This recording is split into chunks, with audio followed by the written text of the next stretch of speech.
Hello, and Happy New Year or coming New Year. This is Vincent Gottschalk, psychic procrastinator of boxing and pugilism, saying his last report for the new year of the new fighting year.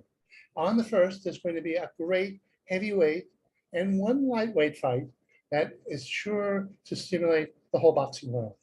Now, on top of the card are two southpaw heavyweights. One who is King Kong Ortiz versus Charles the Prince Williams.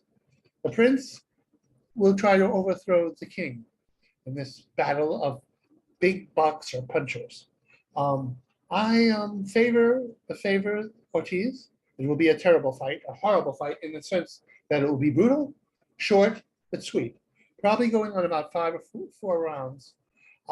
Both men may end up on the canvas.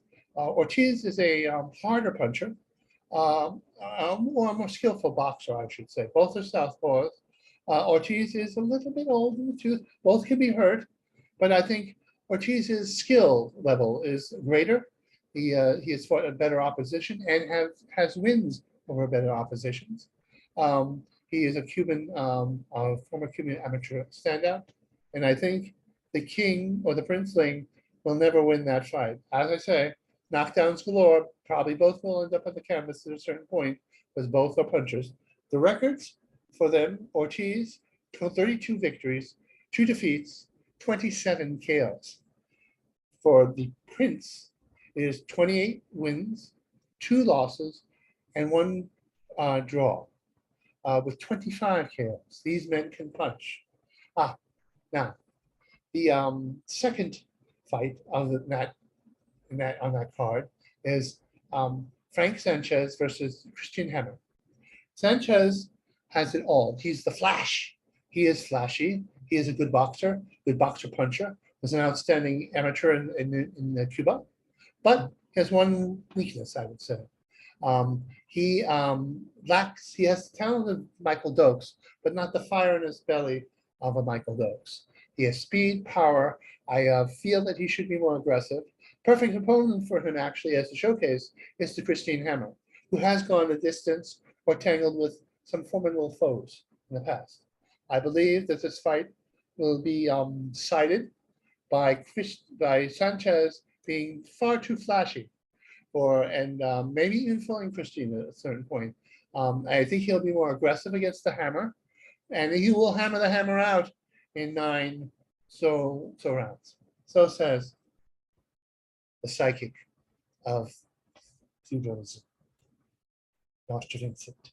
Anyway, another fight on that card is Johnny Rice against Michael Coffey. This is a rematch of one of the big upsets of this year, in which Coffey got drowned by Rice. This, I think, will be a different outcome. I think, or at least I hope so. I'm afraid I'm a Coffey man. My bias may be blinding me to the truth of who will win this fight, but I don't think so. I think Coffey, Coffey will come back in this fight. I do feel that he underestimated the powerful Rice, but he will be like white on rice in this fight.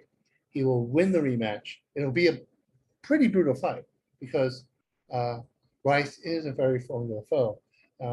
He's sort of like a poor man's Buster Douglas in a certain sense. He rose to the occasion, much like Buster did against Tyson.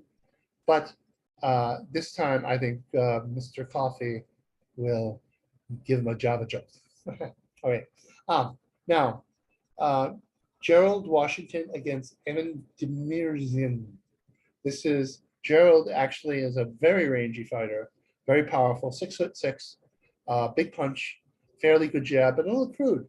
He'll be fighting an Olympian, the Turkish Olympian, who is also big, but not quite as big, about 6'3", but a pressure fighter.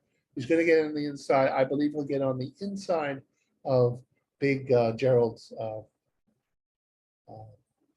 arms and work the body and knock him out in about 7 rounds. Now, They're also, now all these fights begin on the pay-per-view rendition of this fight, but we have a special treat. On Channel 5 in New York City, there's going to be a battle between lightweights. Let's see, one of my friends who said I should always look in the mirror of the camera, had tell me that oh,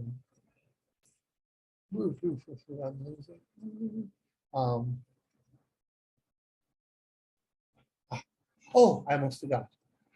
In the heavyweight card, Victor Gavost, which is fist in Russian or Ukrainian, is going to, who has an 8-0 record, will fight Ligor Kalenziazov, 26-1, 26 victories, 25 losses and 1 draw, 18 KOs. Quite a bit of puncher himself, but he will lose to Victor Fist because Fist is just a chip off the old Ukrainian block of the Klitschko brothers. Looks like them a little bit, sort of a rough-edged Klitschko. Say the Klitschko were raised in the wrong time of town. Now, he will beat the Lugo, because Lugo has been knocked out before. Lugo is basically a cruiserweight, and he's light. I think he'll be too small, and Victor is very tough. But let me get back to the 5 o'clock fights on Fox Network. They're going to be, let's see, my friends are going to bust my butt about not looking constantly at the camera. Frank Martin, 14-0, 10 KOs, will be fighting Romaro Dano. This is going to be an interesting fight and quite the test for Martin. Martin is an outstanding lightweight, a perfectly balanced fighter. Good power, good speed, good defense, an aggressive boxer, not a boring one by any chance. He will be facing Dano, Romano Dano, who is 24-2 and 24 victories, 2 losses, 19 KOs. The man can punch. He's a Filipino, he has fast hands, and he could perhaps stage an upset because of those fast hands and that firepower. But he has been knocked out. It's a sort of situation where he get you or you get him. This would be a very good test for Martin. He has to navigate a fast-handed Filipino who has power and determination and could take him out. He's taken out quite a few good fighters.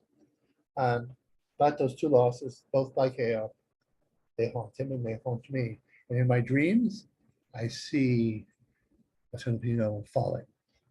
Okay, now we're going to have an all-Cuban civil war as Giovanni Brazan, 6-0, 5 KOs, fights Elinor Peru, 5 victories, 0 losses, 3 KOs. Both fighters are products of the Cuban amateur program. Both are outstanding amateurs. Both, but the choice here, Giovanni is a little more aggressive, a little bigger, and I think that will be the tail of the fight. It'll be a 10-rounder. Usually fighters of this nature don't win fights of that length so early in their career. But this is going to be different. It's going to be a different situation. I do believe that Giovanni will be too big, too aggressive, and outpoint Lenore or Bro. Anyway, let's see. Anybody else? I think I've covered that. You will have to get the pay-per-view, which is reasonably priced, and go to your pay-per-view provider. And but on regular television, the Fox Network, the fights begin at 5, then switch over to, I believe, 5 or 6. I'm not sure. And then I believe at a certain point, it switches over to the pay-per-view program. I do believe Joe Gosson and among others are going to be the commentators. Joe Goosen. I'm so bad at this. Anyway, fine commentator, one of the old school ones. Reminds me of when he is at the people who evaluate the fight, the announcers. He reminds me of Gil Clancy and fighter and old time trainers who used to fight. Anyway, um, happy New Year, everyone, and happy New Year, and hopefully we'll KO this virus, and the coming New Year will be much more happier. Clarissa Shields, for anyone who's interested in boxing of the women's female kind, is going to have an upcoming good fight in England. I'll tell you about that against a potentially tough foe. Clarissa is one of the finer female fighters out there. Amanda Serrano is soon to fight Taylor. I forget her first name like that. It's you have to realize that I am a little sleepy today. Anyway, um, Happy New Year, Happy New Year, Happy New Year to you all. Happy New Year, Happy New Year. Let's get on. La, la, la, la. Let's see.